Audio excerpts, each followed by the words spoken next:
England সিরিজে কুলদীপ যাদবের bowling খুবই গুরুত্বপূর্ণ হতে চলেছে আমাদের জন্য। অস্ট্রেলিয়ার হয়ে শেন ওয়ার্ন যে কাজটা করতো, এবার ভারতের হয়ে কুলদীপ যাদবকে সেই কাজটা কিন্তু করতে হবে। শেন ওয়ার্ন কি করতো, প্রথম 2-3 দিন যখন পিচে কোনো সাহায্য থাকতো না তখন ডিফেন্সিভ বোলিং করতেন, কিন্তু চতুর্থ আর পঞ্চম দিনে যখনই পিচ থেকে সাহায্য পেতেন, পিচে যখনই টার্ন থাকতো, একা হাতে বিপক্ষ টিমকে তিনি ধ্বংস করে দিতেন। ইংল্যান্ডের মাঠে সেই কাজটা এবার কুলদীপ যাদবকেও করতে হবে, কারণ বেসবল ক্রিকেটের জন্য ইংল্যান্ডের পিচ এখন বেশিরভাগই ফ্ল্যাট পিচ হয়। ফলে ভারতের বিরুদ্ধেও এই সিরিজে ইংল্যান্ড সেই কাজটাই করবে। পিচে হয়তো একটু সাহায্য থাকবে, ইংলিশ কন্ডিশনে সুইং বোলাররা সবসময় একটু সাহায্য পায়, কিন্তু বেশিরভাগটা উইকেট হবে ফ্ল্যাট পিচে। এই ধরনের পিচই তাদের বেসবল স্টাইলকে সব থেকে বেশি শুট করে। সেজন্য এইরকম পিচে কুলদীপ যাদব আমাদের জন্য কি ফ্যাক্টর হতে চলেছেন। আমার মনে হয় ইংল্যান্ডের ফ্ল্যাট পিচ দেওয়ার পিছনে 3টা মেন ফ্যাক্টর। প্রথম ফ্যাক্টরটা তো বললাম, তাদের বেসবল স্ট্র্যাটেজি। বেসবল স্ট্র্যাটেজিকে কাজে লাগানোর জন্য তারা পিচ ফ্ল্যাট বানাতে চাইবে। দ্বিতীয় ফ্যাক্টর হচ্ছে জসপ্রীত বুমরাহ।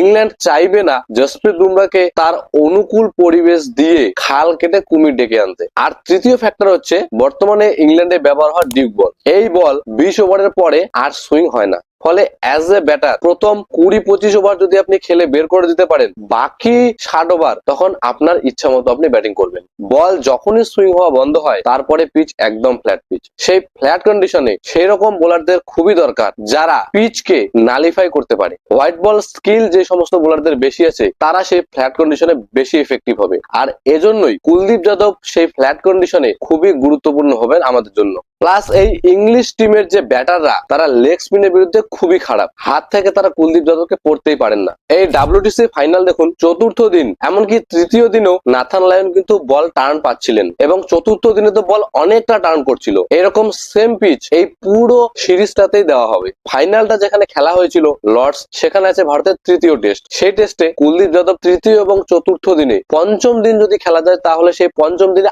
আরো বেশি টার্ন পাবেন, আরো বেশি গুরুত্বপূর্ণ হতে চলেছেন তিনি। এরপর দ্বিতীয় টেস্ট আছে ভারতের বার্মিংহামে। সেখানে 2021 সালের সিরিজটাতে একটা ম্যাচ যে বাদ ছিল, পরে সেই ম্যাচটা সেই বার্মিংহামে খেলা হয়েছিল। সেই ম্যাচে কি হয়, বল যখনই 20 ওভারের বাইরে চলে যায়, বল যখনই সুইং হওয়া বন্ধ করে দেয়, তখন প্রতিটা ব্যাটার এসে রান করছিল।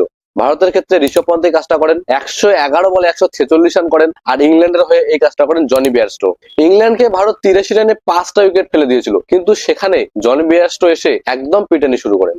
এইরকম কন্ডিশনে কুলদীপ যাদব আর জসপ্রীত বুমরাহ আমাদের জন্য খুবই ক্রুশিয়াল হবেন। এই মাঠে স্পিনাররা আগেও ভালো বল করেছেন। শেন ওয়ার্নের এখানে রেকর্ড খুবই ভালো। 2018-তে অশ্বিন এই মাঠে 7 উইকেট নিয়েছেন। আবার 2023-এর অ্যাশেজে নাথান লায়ন এখানে 8 উইকেট নিয়েছেন। ফলে এই মাঠে স্পিনাররা আগেও সাহায্য পেয়েছে। এবার সিরিজেও এই একই রকম পিচ থাকবে বলে মনে হয়। ফলে কুলদীপ যাদব এখানে আমাদের ট্রাম্প কার্ড হতে পারে। এই কয়েকটা মেজর কারণ যে জন্য আমি বলছি যে কুলদীপ যাদব খুবই গুরুত্বপূর্ণ হবে। প্রথমত, বেসবল স্ট্র্যাটেজির জন্য ইংল্যান্ড একদম ফ্ল্যাট পিচ দিবে। এই পিচে বল যতক্ষণ সুইং করবে ততক্ষণ বোলাররা সাহায্য পাবে। বল সুইং করা বন্ধ, বোলারদের সাহায্যও বন্ধ, তারপর পিচ একদম ফ্ল্যাট।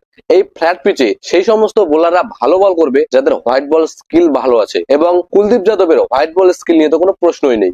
দ্বিতীয়ত, এখন ইংল্যান্ডের পিচে 3 নম্বর দিন, চতুর্থ বা পঞ্চম দিন, বিশেষ করে চতুর্থ আর পঞ্চম দিনে পিচ থেকে স্পিনাররা টার্ন পায়। টার্নিং ট্র্যাকে কুলদীপ যাদবকে খেলা ইংল্যান্ডের ব্যাটারদের জন্য অসম্ভব হয়ে যাবে। তৃতীয়ত, ইংল্যান্ডের ব্যাটাররা লেগ স্পিনের বিরুদ্ধে খুবই দুর্বল, তারা হাত থেকে বল পড়তেই পারে না। সেই জন্য এই সিরিজে কুলদীপ যাদব খুবই ইম্পর্টেন্ট হতে চলেছে আমাদের জন্য। তাকে মেন উইকেট টেকারের কাজটা করতে হবে এই সিরিজে। এবারের ভারতীয় দলে বোলাররা কিন্তু অতটা এক্সপিরিয়েন্স না। ইশান্ত শর্মা নেই, মোহাম্মদ শামি নেই, আর জসপ্রীত বুমরাহ সবগুলো ম্যাচ হয়তো খেলতেই পারবেন না। এরকম পরিস্থিতিতে জসপ্রীত বুমরাহর বাইরে আরো একজন এক্সট্রা উইকেট টেকার বোলার দরকার। সেই জায়গাটায় কুলদীপ যাদব যদি ভালো পারফর্ম করতে পারে তাহলে ভারত এই সিরিজে অনেকটাই এগিয়ে যাবে। তাকে লেফট আর্ম শেন ওয়ার্ন বলা হয়। এবার এই সিরিজে তিনি যদি শেন ওয়ার্নের মতো কাজটা করতে পারেন তাহলে ভারত অনেকটাই সুবিধা পাবে সেটার থেকে। এখন কুলদীপ যাদব কিরকম পারফর্ম করবেন, পিচ থেকে কিরকম হেল্প পাবেন, সেটা আমরা 20 তারিখ থেকে খেলা শুরু হলে জানতে পারবো। শেষ পর্যন্ত থাকার জন্য অসংখ্য ধন্যবাদ।